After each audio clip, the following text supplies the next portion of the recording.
Assalamualaikum warahmatullahi wabarakatuh.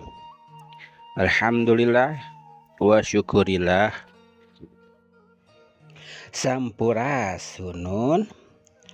Alo mang sadayana di mana we ayana, di mana we linggihna anu satia satu manco di Garuda dina adaraga bade nengetan acara kehiburan Kasundaan mangrupakeun dongeng Sunda anu mana dongeng Sunda bade dipedar kumang dina carios Randa Bengsrat.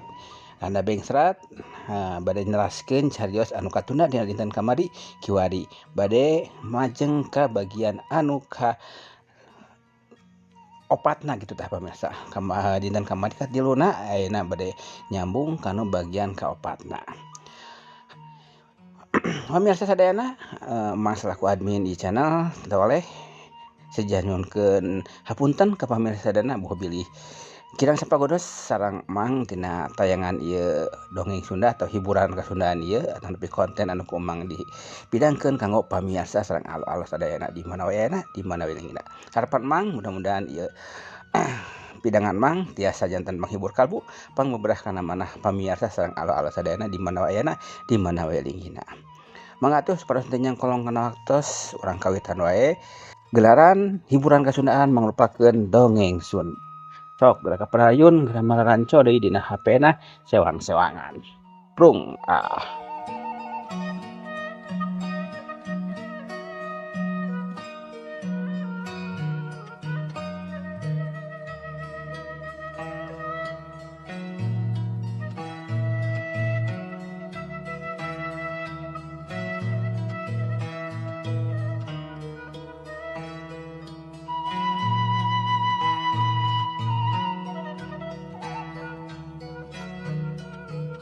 Para mitra kaum dangu, wilujeng tepang dangu sareng acara matuh dongeng enteng. Mang Jaya sapara kanca bade neraskeun hanca dongeng nu katunda carios nyambung judulna nyaeta Randa Bengsrat. Ieu dongeng karya Kileuksa nincak bagian kaopat. Mangga dongeng dina akhir bagian katilu parantos sami-sami ngabandungan. Harita para mitra Karmi nuju ngobrol sareng Nyisari. Naung memang nu diajam tiangan hayang ngobrol loba teh para mitra tos pahari-pahari penyakit atuh ucing balem.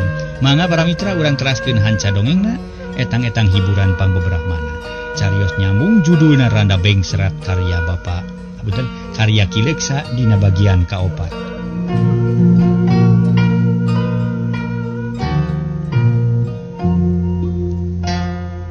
Para mitra kaum dangu nu sami-sami ngabandungan ieu dongeng. Harita Nyisari ngeluk tungkul leungeunna ngurumel ngome tungtung samping. Ari Karmin uyup ayap kana saku neangan rokok tapi mata kanjelu rokona beak atuh ukur manyun we bari hate gegelendeng. Jadol teh rokok-rokok acan ieu. Napa-apa teuing ngopan tadi teh lobaan dagang rokok teh nya. Nya ka teu meuli rokok. Kitu gerentes dina hatena. Tuluy leungeunna ngaragambang maksud rek nyokot wajit tapi bet ngagaleong kana gelas regot nginum.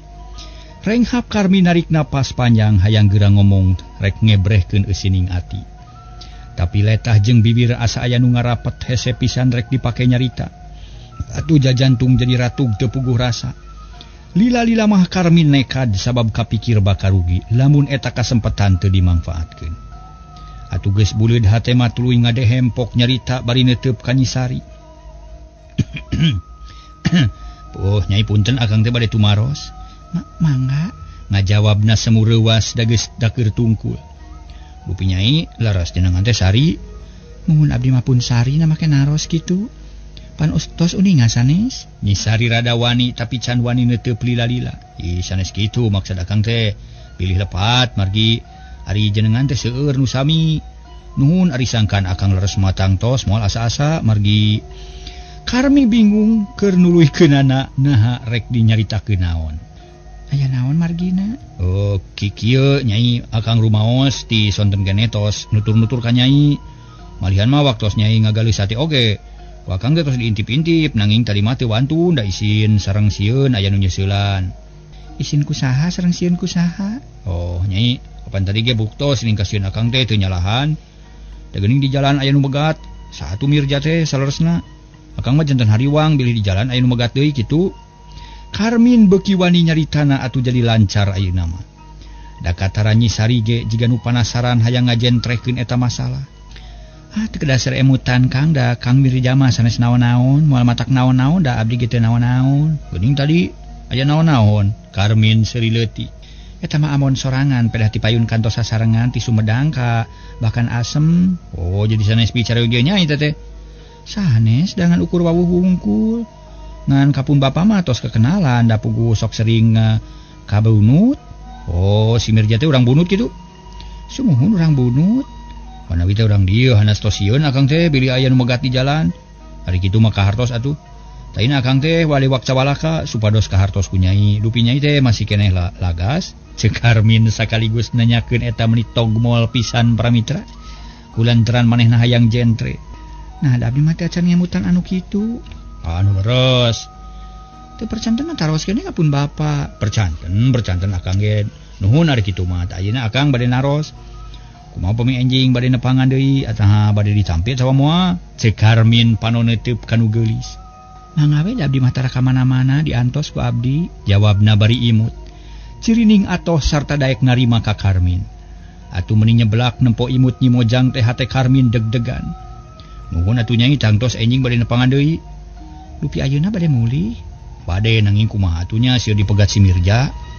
Kula mah atuh dalalega di dieu oge. Mangga nuhun atuh nyai. Karmin meuni surak hatena.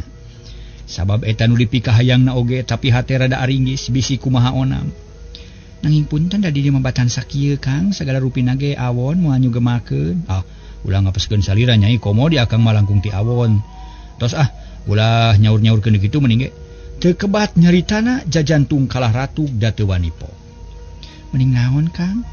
Tuh antun ngedalkeunana enjing lah.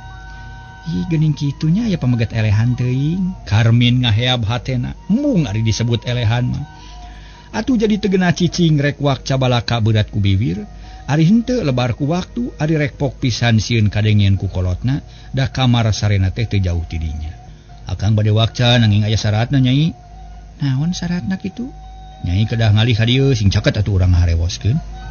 Alim sok saurkeun mah sing tarik. Teu berat bili kadangu cak-cak bodas. Da cak-cak nage di dieu mah rideung. Oh cak-cak kideung sok comel lah. Sok bebeja ka baladna nu barodas, da kumaha kitu pami palai terang ka dieu. Nyi Sari gogodeg ari Karmin keukeuh teu wani nyaritakeun. Da hayang diharewoskeun tapi lila limah kapaksa ngelehan. Manehna nyarita lalaunan. Kumaha pami akang nu ngalih ka caket nyai? Mangga asal engal ngaharewoskeunana. Karmin seuri bari unggul. Jungnang tung lalaunan katayep leumpang meuni teu sirikna jengke. Da sieun kadenge ku indung bapa mangkaning boro-boro nu leumpang dina palupuh dalah sora amekan ge. Asa tarik kadengena kawantu wanci janari sepi jempling. Nyi Sari hatena deg-degan lantaran Karmin beuki deukeut. Rek ngaharewos ka manehna korsi panjang nu didiukan asa euneuk-euneukan. Akhirna Karmin nepi ka nu dijugjug barang rek gek diuk kolomerang seeng katinggang kaleng. Puguh we Karmin meuni ngarempod. Gancang pindah deui ka urut tadi di barung ku jajantung anu ratu. Nyi Sari reuwaseun beungeutna sepa. Terus melong ka dapur. Karmin nya kitu keneh. Neuteub seukeut ka lawang dapur ari torojo si ucing belang. Terus disada eong-eongan puguh Karmin meuni kekerot nahan amarah. Amek pacampur jeung hayang seuri. Ih jadol teh ucing kejul sia. Hate Karmin ku kulutus bari diuk ngabaheuhai. Atuh cios Kang sieun ku eong. Nyi Sari teu kuat ku piseurieun ampir-ampir ngagik-gik nyengserikeun Karmin. Arianeun si empus ngaganggu kana kalancaran tugas. Ucing saha nya itu teh? Kagungan? Muhun kukutan maolot. Saha maolot teh? Mun tadi ngantir nonton abdi. Oh, ari mangorana di mana? Apan tadi nu nganggo acu kabaya hejo eta teh pun biang. Ari nu sepuh pernah naon atuh saleresna? Saleresna mah teh punini. Jenenganna mah Ijem pangna nyebat kitu teh datos ti alit abdi masok nyebat wae emak kanini teh. Karmin unggut-unggutan tapi hatena masa nyana teu perlu nyaho ka Ma Ijem. Nu penting mah niatna kaganggu ku sakadang ucing. Ari rek balik deui kana korsi panjang bet jadi era ku Nyi Sari, tungtungna ngahuleng haneueuh teu hasil maksud. Pilih bade kurem tuh di kamar itu Kang. Cek Nyi Sari bari nunjuk ka kamar nu memang geus disayagikeun. Da can tunduh pamitiasa mah urang ngobrol we dugi ka subuh. Rupina sakedap deui siang da teh tos janari geuning. Cek Karmin dariana keur manehna teu hayang sare. Sabab sieun kabeurangan. Kitu sae atuh abdi mah ngiringan we. Tungtungna para mitra Karmin jeung Nyi Sari nuluykeun ngobrol. Beuki lila beuki loma dina nyarita teu asa-asa malah jiga nu geus wawuh lila. Karmin kacida bungahna lantaran tujuan hasil geus bisa ngawanohkeun ka Nyi Sari nu diincer ti sore keneh. Gancangna carita waktu ngagayuh ka subuh hayam jago raong kongkorongo. Hawa beuki tiis angin subuh meuni nyecep asa nyerep kana sumsum balung. Atuh meuni murungkut Karmin teh teu kuat ku tiris. Kana ngobrol betah keneh tapi sieun kaberangan tungtungna Karmin amitan ka Nyi Sari pokna teh. Nyai akang teh sanes teu betah sanes teh sono tapi akang teh sieun kaberangan kapaksa bade amitan we. Gampil enjing ka dieu deui. Mali upami nyai kersa baris ngalogokan saminggu sakali ka dieu. Kumaha tukang da pun bapa sareng pun biang karulem keneh abdi mah teu wantun ngageuingkeun. Padang kewa tu pasti siang kan ceuk Nyi Sari nyanet Karmin. Isina di wangsul beurang malah bila aya itu ieu. Saurkeun ka tuang rama akang saja wangsul heula kitu nya. Karmin cengkat geus hayang geraji bisi beurang manten. Nya mangga ditu kaeng dicanet mah Nyi Sari ge cengkat. Tuluy nuturkeun nepi ka lawang reg duanana areureun. Karmin harita teh malik bari neuteub Nyi Sari melong teu wani ngomong gep leungeunna dicekel ku Karmin karasa aya nu ngageter surser ka sakujur badan mata keranyut jajantung ngageterkeun getih ngora. Nyi Sari nu dicekel cicing bangun merean atuh Karmin beuki wani tapi keur kitu teu kadenge anu ngareket di kamar Mang Ading sigana mah kuliat bari cengkat tuluy turun kana palupuh.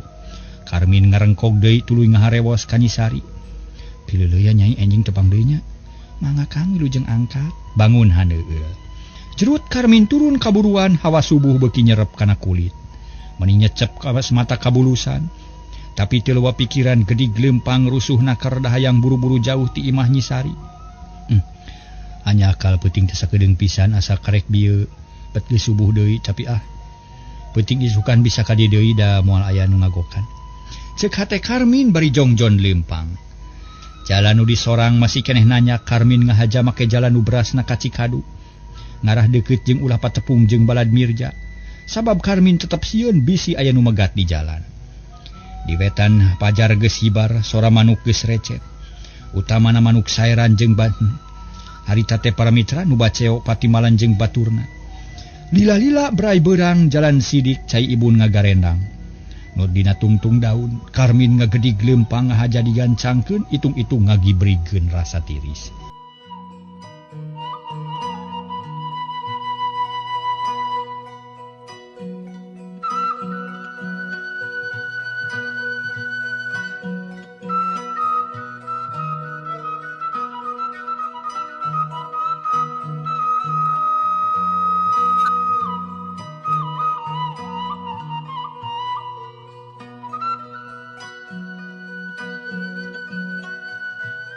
Barang geus beak tanyakan jalan nu disorang mudun.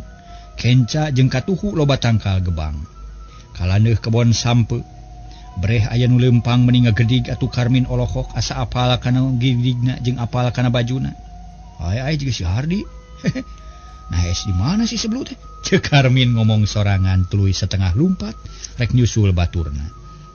Barang geus deukeut tetela henteu nyalahan nu ti heula teh Harli nu sarua ngadon nganong di imah mojang. Karmin bungaheun sabab aya batur balik teu keung teuing. Li, Harli, tos di mana euy? Kabeg nu ti heula ngarenyag tuluy malik bari neuteub. Karmin, kuning maneh? Harli nyolohok tuluy nyerenge. Sanasib aya. Syukur ari maneh boga papanggihan mah. Di mana imahna euy? Geulis henteu euy. Bapana galak gak teu bager. Oh, aya milik min di parapatan tepung jeung budak duaan. Keur careurik papisah jeung lanceukna. Terus ku dewek teh dianteur neangan lanceukna kaparangan kapanggih. Atuh geus kitu mah sakalian we lah babanohan tungtungna mah nyanggut min ceuk seur Harli bari seuri jeung ngarasa reueus atuh Karmin ge milu bunga tuluy ngahuleng ai ngaleng Harli ngajak nuluykeun lalampahan bari pok ngomong nya syukur atuh aya milik malih nu matak ceuk dewek kudu mencar ulah sok hayang babarengan wae keun isukan urang teang deui ka dieu da dewek mah geus janji rek ulin deui inung papana ge bagur euy ceuk Karmin agul. Akur atuh ya, urang teh deui isukan. Dua sobat laleumpang para mitra meuni ngagandeung taya karingrang. Dijajabkeun ku soradang daunan. Puntenna ieu teh maca teh lepat wae. Dijajabkeun ku sora manuk nu recet teu repeh-repeh, angin leutik ngahilibir nebak kana dang daunan. Akhirna para mitra Anyog kalemur Cikadu di pertelon megat keretek, sanggeus aya nu kosong kalacat naik, tuluy ngajugjug ka situ raja. Sora sapatu kuda plok-plak keretek ngagurudug maju ngaler. Cagtuna lampana Karmin jeung Harli anu geus barali kalemurna. Aina caturkeun Mang Ading sakula warga nu geus harudang sarta geus kacai marandi. Isu keneh ngariung di dapur bari siduru. Seeng saheng meninyeng sereng seuneung ngagedur da puguh suluhna sanget. Harita Mang Ading kerung inget kasemah nu teu kanyahoan balikna. Harita bapana nu katelah Mang Ading teh nanya, "Sari, waya kumaha balik nari Jang Karmin?" "Tadi dur bedug, Pak." "Nah, rurusuhan teuing cenah." "Era kaberangan cenah." "Nya kajeun atuh ari kitu mah eta maneh daek mun kawin ka Jang Karmin. Sabab manehna teh tang tu aya kahayang dari teu aya niat mah moal nyabet daek nganteurkeun." Nyi Sari teu nemalan kalah kajongjon mulak-malik beuleum opak. Heurin kuletah rek nyarita da puguh karek harita ditanya kitu ku bapana. "Kudu daek we nyai lebar sakitu belana," cek Ma Ijem. "Pokona mah bapa teh melang lamun hidup teu buru-buru kawin bisi aya itu ieu nu tumiba ka deuri hidup. Pek ayeuna mah geura pikiran sing nya-nya da hidup teh geus sawawa, kahiji bapa teh geus sayang mangku incu. Atuh kaduana geus sayang aya nu ngabantu dina urusan pangabutuh sapopoe. Saterusna aya salah. Nah, da ayeuna mah geus meujeuhna kawin geus leuwih ti 17 tahun. Ta eta nu jadi dadasarna ditambah deui ku ayana Jang Karmin anu sakitu belana. Atuh bapa teh beuki teteg hate beuki buleud kayakinan yen hidup teh geus mangsana boga salaki." Nyi Sari tetep teu nemalan asa susah ku pijawabeun. Eta ge ngarti kana naon-naon nu diucapkeun ku bapana, tapi pikeun maneh nama urusan kawin teh asa can meujeuhna. Masih kene resep ulin, hayang kene abrul-abrulan jeung babaturan. "Jawab atuh nyai kadinya ngarah puguh mikiranana. Nah daek atawa henteu, mun daek buru-buru di bahan-babahanan. Urang hajat ngawinkeun mun teu daek urang akalan," cek Ma Ijem. Komo leuwih teu sabar sabab adatna kawas baheula keneh sok ngawinkeun anak ngora-ngora. "Ari emak kunaon mani keukeuh nitah kawin ka budak? Keuneh sinawar geula ulin, ulah rusuh teuing dikawinkeun teh. Kuring mah teu panuju sabab karasa ku kuring sorangan dikawinkeun ngora-ngora teh. Ripu Kang Ading deui teu boga pikiran babari pisan ka olo. Cing atuh sing panjang ingetan, sing jauh amahan, ulah cupet teuing pikiran," cek Bisar mah indungna Nyi Sari. Saeutik ge teu satujueun mun anakna buru-buru dikawinkeun. "Ih, ari maneh Sar mah sok nganyanyahoanan ka kolot barina oge. Ulah sok kitu lalampahan teh pamali. Eta teh adat kolot geus turun-temurun. Geus aya ti baheulana, ti nini akina, budak awewe mah 14 tahun geus meujeuhna dikawinkeun. Ulah kolot-kolot teuing bising jadi parawan kolot," cik Ma Ijem meninong trowel norolang keukeuh we make adat baheula. Teu satuju kuring mah emak lah moal rek ngawariskeun kasangsaraan ka anak. Peupeurieun kuring atuh. Cik atuh nu jadi anak masing sebeuheun heula ulin. Teu kudu sieun da lalaki maloba jaba anak kuring mah teu goreng-goreng teuing. Malah moal salah mun disebut geulis ge da ngalaka indung atuh, cek Bisar mah bangun reueus jeung sanyana. Anakna boga rupa teu eleh-eleh teuing ku batur. "Mending maneh na turunan ti saha maneh teh Sar mah? Pan turunan ti kami keneh," cek Ma Ijem gumeulis hatena reueus. "Ina kalah kapar buca tur tanpa bukur. Kawas lain kolot wala lampahan teh era atuh ku batur. Teu kudu dibaca wae urusan anak malah teu kudu.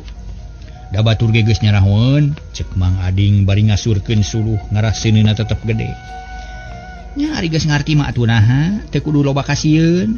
Kuring mah teu panuju yeuh mun si nyai dikawinkeun ayeuna-ayeuna. Sabab geus karasa ku kuring pribadi atuh kaduana inget kana papatah Nyi Kuwu." Bisar mah leuleuy deui nyaritana. "Di papatah naon maneh teh ku Nyi Kuwu teh kitu?" Ma Ijem baeud. "Yeuh mak, kawin teh lain sataun atawa 2 tahuneun tapi keur saumur hirup. Tah kulantaran kitu samemeh perak ngawinkeun anak kudu diperhitungkeun heula sing asa. Umur budak kudu bener-bener sawawa, ulah waka dikawinkeun lamun can leuwih ti 20 tahun. Atuh lalakina kudu geus 25 tahun kaluhur. Sarta kudu diijir kamampuhan dina rumah tanggana. Ulah padu ngawinkeun bisi mopo di jalan. Memang ari ngijir kana lahir mah si nyai teh geus gede, geus sawawa, geus meujeuhna dikawinkeun. Tapi sing inget anak urang teh resep keneh ulin. can temong kadewasaan anak masih keneh ngabutuhkeun luang jeung pangalaman pikeun bakalna rumah tangga. Jak di nu kudu ditilik teh dewasa lahir jeung dewasa batin, ngarah kuat jeung saiman. Lamun leutik keneh dipaksa kawin engkena bakal ripuh. Sabab ari budak anu can dewasa mah boro-boro ngurus anak, ngurus dirina ge can bisaeun. Ceuk Bisar mah meninorolang bakat ku hayang tandas. Masih keneh nuju ngabandungan acara dongeng Sunda anu digelar ku Mang di ieu channel Sunda Pituin, nu mana khusus dipidangkeun kanggo pamirsa sareng alo-alo Mang sadayana anu mika cinta mika resep kana acara hiburan kasundaan mangrupakeun dongeng Sunda. Timang selaku admin hatur nuhun kanggo pamirsa sadayana anu tos satiasa tuh manco kanggo dukunganana kanggo rejonganana ka ieu channel melalui subscribe-na, like-na, komen-na oge hatur nuhun. Kanggo nu tacan mangga kanton dipijit subscribe-na, like-na, komen oge tong hilap loncengna diklik kitu nya ditoel supados aya bewara apa pami emang misalnya mah mendat nawe di ieu channel kitu tah pamirsa sadayana. Hatur nuhun timang. Mangatuh urang lajengkeun deui ieu dongeng kumaha lajenganana. Sok geura kaparayun deui geura mararanco dina HP-na sewang-sewangan. Prung. Wah, geuning kami ge jeung maneh teu naon-naon. Bolotot we anak mah teu matak jadi bang balu da geus kitu ti luhurna barina oge. Ma ijem ngabantah we teu satuju kana usulna Bisar mah. Ih, ari emaknya sok mawa karap sorangan sagala-gala teh. Baheula mah baheula beda deui jeung ayeuna geus puguh ku kuring ge karasa. Dikawinkeun ngora keneh teh ripuh nu akhirna timbul rasa cangcaya. Yang hareupan hirup teh loba kasieun sabab segala rupa gumantung keneh ka kolot jeung ka batur. Memang ari hirup mah hirup tapi batin kuring asa kateken, asa berat jeung lalu baluas. Kuring ge bareto embung dikawinkeun ngora-ngora teh. Mun bapa si nyai teu keukeuh mah moal. Beungeus-beungeusna kalah mamawa ka jaman baheula barina oge, Mang Ading baeun. Sabot kolot pacenta-centa Nyi Sari ngolesed ini. Bus ka kamar goledagna goler reupeurem da puguh tuluh. Sabab sapeuting jeput teu sare pisan, indung bapana nu parabut catur teh teu digugu, omongan ninina ge teu dipikiran. Kumaha pikiran maneh Jang Ading? Ceuk mah ijem. Iya kuring mangan sakadar nanya ke anak tapi gagal sabab sameme si nyai nemalan raung manten indung jeung ninina. Nu akhirna budak ngolesed indungna jadi nyarekan ka kuring. Ih, jadi kolot mah ulah sok babari elehan yeuh, kudu kuat jeung gede bawanen. Pindah kurek eleh kun sakitu. Kudu kuat ari boga kahayang teh, kudu teu kudu sieun-sieun barina oge. Ma ijem ngahatean ka Mang Ading. Ih, ari emak meuni keukeuhnya urusan ngawinkeun teh teu kudu pipilueun mama yeuh sabab nu boga tang hak nangtukeun ge kuring jeung salaku indungna jeung nu jadi bapana. Cicing we mama barina oge. Bisar mah jadi ambak lantaran indungna keukeuh nyekel pamadegan baheula.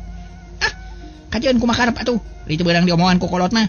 Ma ijem pundung leos indit bari ngelek boboko rek kapancuran.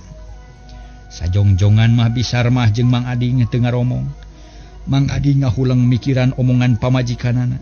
Memang aya benerna da kumanehna ge kaharti. Harita ge para mitra sadaya, tapi ari ras inget kana kahirupan manehna ayeuna bet kacida waluratna. Butuh pisan ku pangdeudel ti pihak sejen hijinya jalan si Cikala kudu buru-buru dikawinkeun. Ngarah bang baluh rada ngurangan aya nu mantuan usaha.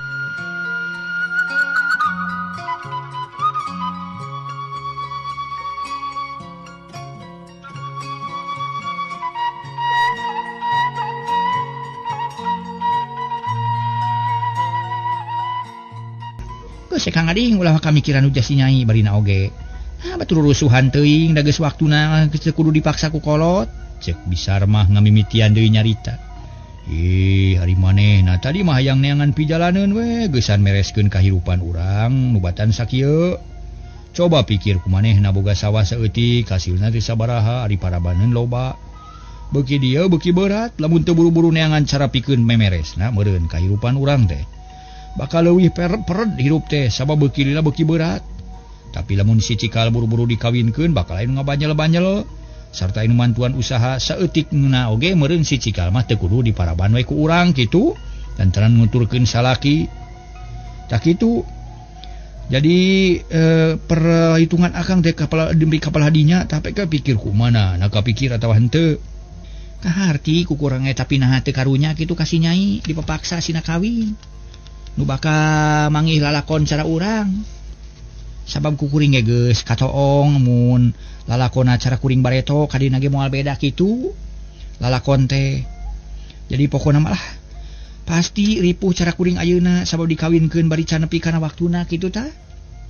Wah, urusan ripuh jeung senang mah lain urusan urang sabab anu ka Maha Kawasa. Pasrahkeun we ka Allah nu Maha Kawasa nu ngatur kahirupan manusia. Nah, make leutik teuing hate ulah cupat pikiran da rezeki mah aya nu ngatur. Geus pasti sing saha jelema nu gumelar ka alam dunya dituturkeun ku rezekina. Kitu tah Mang Ading bisa pisan nempasna.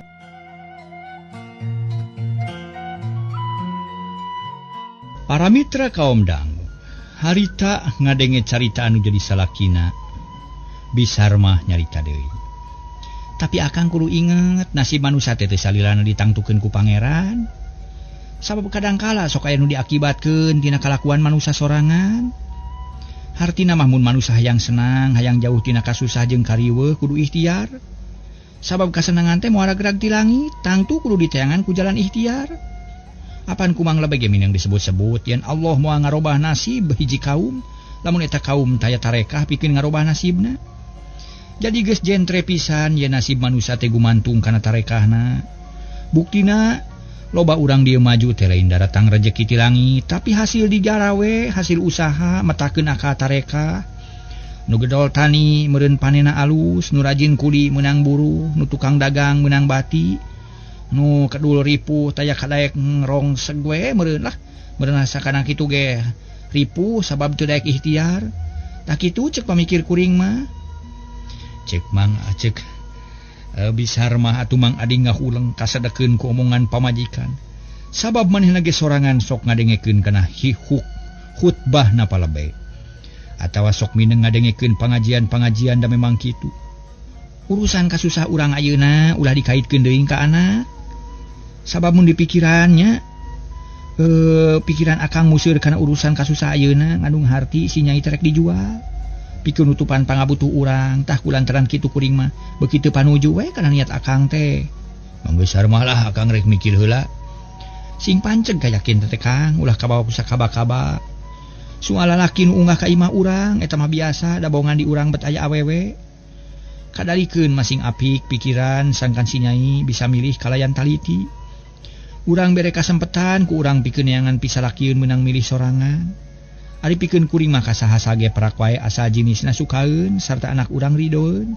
Ditambah ku silih pika cinta nu nya-nya sakitu we sarati kuring mah. Kumaha mun kajangkar mindaekeun sarta si nyaina sukaeun. Halangan ulah waka dikawinkeun ayeuna. Oh melang we bising kacilakaan. Pincing bener anak urang teh kadalikeun sing pageuh. Ulah cangcaya teuing sabab mun kasieunan teuing kalah sok cilaka. Sarmah naon Kang? Bisar mah mencrong. Saan mabatahan maneh? Da sasarina mataran rolang kitu ngomong teh. Cek Mang Ading beuki kasadekeun. Yeuh Kang Ading ulah nganggap remeh ka awewe sabab manusia mah taya nu leuwih taya nu punyul. Teu kudu heran, da pangeran mah mere ilham jeung mere kakuatan ka unggal makhluk. Pangna kuring bisa nyarita kitu bakat kunyaah ka anak, hayang ngabelaan anak. Bisi ngalaman jiga kuring, ta eta dasarna mah. Diguruan ku pangalaman sarta diwuwuh ku rasanya jeung asih ka anak. Para mitra keur kitu jebul mah ijem datang jempat anu ngomong teh jarempe. Urusan nyisari ngabuntut bangkong saeutik can aya putusan. Mang Ading can ngelehan ari Bisari keukeuh nyenyekel pamadegan. Yeuh sarmah dengekeun, kami rek ngomong. Ujug-ujug nyarita kitu we mah ijem teh.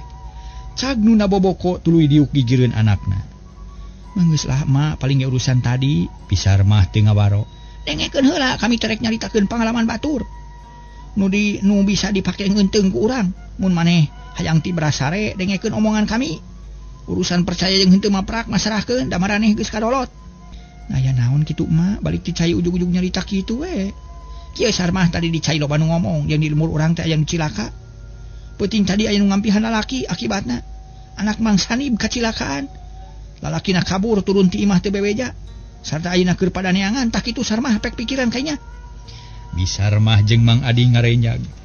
Ras inget kanu jadi anakna nu peuting tadi kaanjangan ku Karmin sarta balikna teu kanyahoan sabab subuh keneh geus ini. Nanya anda teh mah Bisar mah beuki reuwaseun. Da maneh mah percaya keneh ka batur batang ka indung teh. Ieu mah nanya mana hanya anak tawa bohong eta beja teh ti mana datangna. Nah ti jalma bener tawa ti jalma purang rahul. Bising kurang percaya tanyakeun ka Kajang RT tu ayeuna keur pahibut nguruskeun. Bisar mah panasaran kojengkang ka lawang dapur. Red kalaneuh nyawe aya nu keur ngariung malah loba barudak sagala di dinya. Atuh mending ngahulang Bisar mah teh jantungna ratu loba kamelang jeung kahariwang. Jung danyakeun kalaneuh di tepungan Pak RT, cek Mang Ading memeh manehna ge hatena mah teu geunah rasa.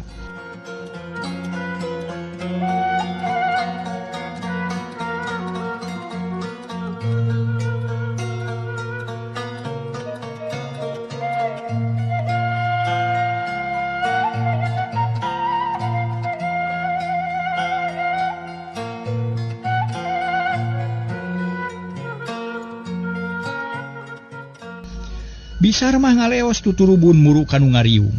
Barang geus tepi tuluy tatanya, tetela beja nu katarima taya bedana jeung nu kabawa ku Maijeng. Ya Allah, palang siang anak aing ge. Bisar mah teu kebat ngomongna tuluy balik deui ka imahna. Nepungan Mang Ading anu geus nangtung pipireun di dapur. Kumaha cenah mana aya naon peuting teh ngarariung kitu?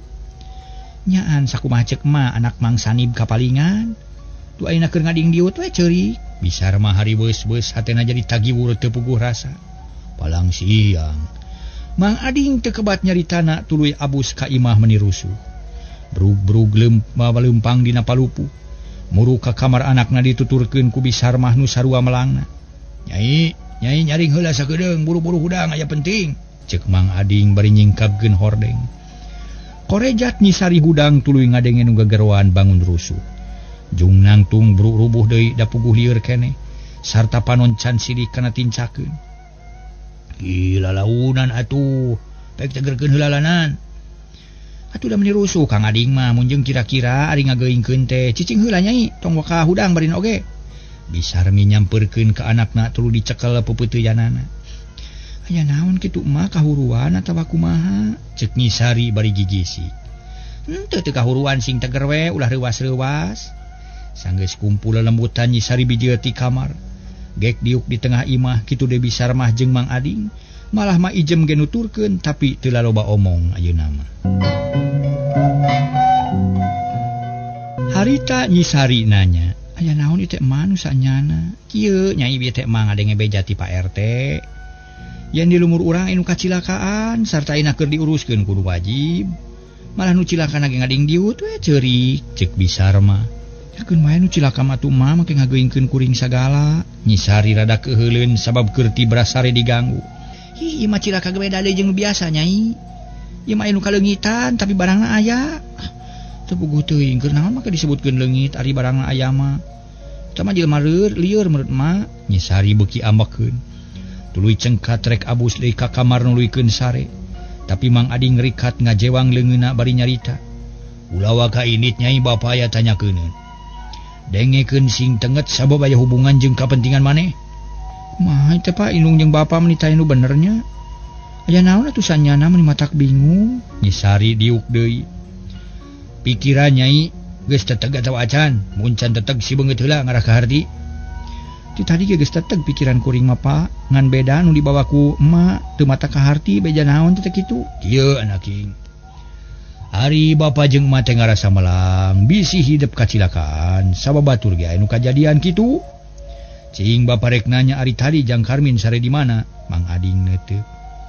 "Nada teu sare." "Hah, teu sare nagawe naon wae?" Mang Ading beuki reuwas curiga ka anakna. "Heuh sia nyai. Sieun naon wae atuh meni teu hees nyieun naon?" "Kumaha itu nya?" Nyisari beuki bingungeun. "Jawab sing jujur naon dipilambah ku maneh jeung si Karmin. Awas ulah nyumput-nyumput nu teu bener.